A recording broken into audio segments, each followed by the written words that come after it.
Baik, Assalamualaikum warahmatullahi wabarakatuh. Ketemu lagi dengan saya, Iqbal. Kali ini kita akan membahas, masih dalam pembahasan tutorial MySQL. Sekarang kita akan masuk ke tutorial sebagai pendukung backend programming, yaitu sebagai API.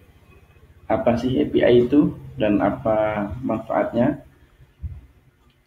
Kita bisa lihat ilustrasi berikut bahwa API adalah sebuah penyedia interface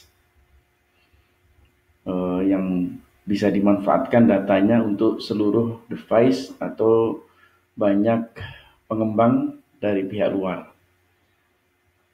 Nah, ini ilustrasi berikutnya. Ini adalah ilustrasi yang menggambarkan ini adalah sebuah database yang pada kasus ini kita mencoba menggunakan MySQL dan ini adalah API-nya.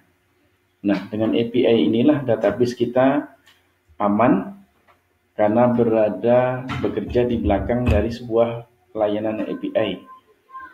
Dan API lah yang memberikan layanan kepada para pengguna, baik itu menggunakan iOS atau Android atau Windows atau browser-browser. Nah, inilah ilustrasi dari API. API adalah kepanjangan dari Application Programming Interface. Kalau di dalam bahasa Inggris API, kalau di dalam bahasa Indonesianya apa?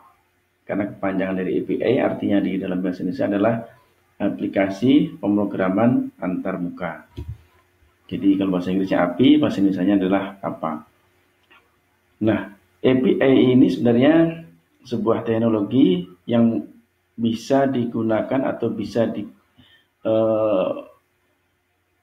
artinya bisa dibuat dengan berbagai macam bahasa pemrograman, baik itu PHP yang native maupun PHP yang sudah menggunakan framework. Bahkan ada sebuah framework khusus, PHP menyediakan framework khusus yaitu Slim yang sangat ringan khusus untuk melayani aplikasi API ini. Untuk yang lain, pemrograman yang lain juga banyak mengembangkan API ini, termasuk salah satunya adalah React.js. Dia juga bisa digunakan untuk membangun sebuah API. Kemudian untuk database-nya bisa apa saja. Kebetulan dalam kasus kita ini adalah kita menggunakan database MySQL. Nah, kenapa kita harus menggunakan API? Seperti yang kita sebutkan tadi, bahwa memang kebutuhan orang membutuhkan data-data kita, dan mana database kita itu kan perlu security, jadi perlu pengaturan bagaimana pihak luar mengakses database kita. Perusahaan-perusahaan besar, Google terutama, kemudian YouTube pun tidak ketinggalan menyediakan API untuk mendukung data-data atau info-info yang berada di dalam database mereka. Ini di dalam YouTube juga menyediakan API dan ada tutorial-tutorialnya dan guiding-guidingnya disediakan oleh YouTube. Kemudian di Indonesia salah satunya juga menyediakan API, bahkan di dalam salah satunya adalah Raja Ongkir ini. Bahkan di Raja Ongkir ini memang spesial khusus untuk melayani dari API, yang lebih khusus lagi API terkait dengan pengiriman, baik itu JNE, Tiki, POS, dan seterusnya. Ini salah satu fungsi API. Dan selain MySQL, kemudian tool yang untuk membangunnya, mungkin pakai PHP, kita juga membutuhkan satu alat untuk pengecekan API, untuk membaca API. Salah satunya namanya adalah Postman. Bisa di-download dari situs resminya, yaitu di postman.com. Ini lengkap untuk melihat atau untuk mentesting sebuah API. Apakah dia berjalan atau tidak, ada error atau tidaknya. Ini teman-teman bisa download dari sini. Ya, sudah di-download.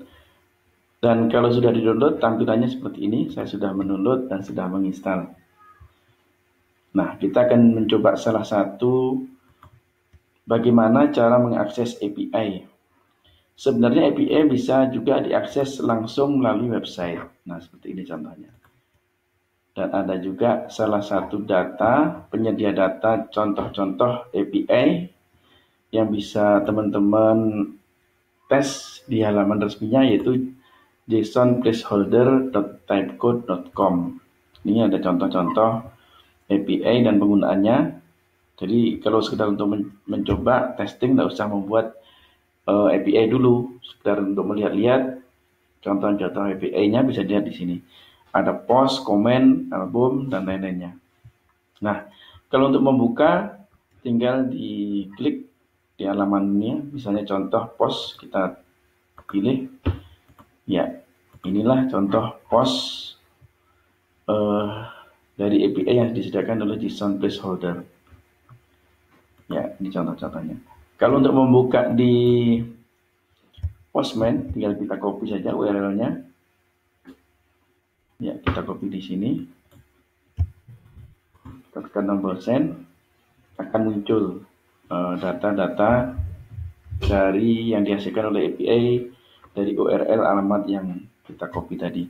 Nah, kelebihan menggunakan Postman adalah kita ditampilkan atau dimudahkan dengan tampilan-tampilan sesuai kebutuhan kita. Misalnya ada yang pretty, ada raw, ada preview, ada visualisasi. Nah, ini bisa kita coba. Selebihnya adalah di dalam Postman kita juga bisa memilih action-nya. Karena action di API banyak sekali. Dari get, post, put, delete, ya. Jadi dengan API, kita juga bisa berkomunikasi ke database yang sudah kita siapkan, baik itu mengambil data, kemudian mengirim data, atau menghapus data.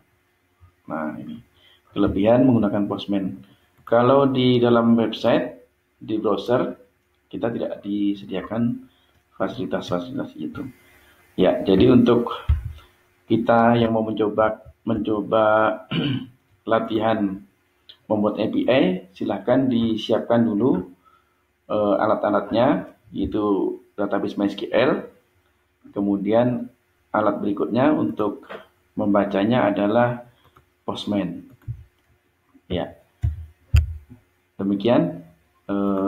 Saya kira ini dulu. Kita sambung ke pertemuan berikutnya. Terima kasih. Assalamualaikum warahmatullahi wabarakatuh.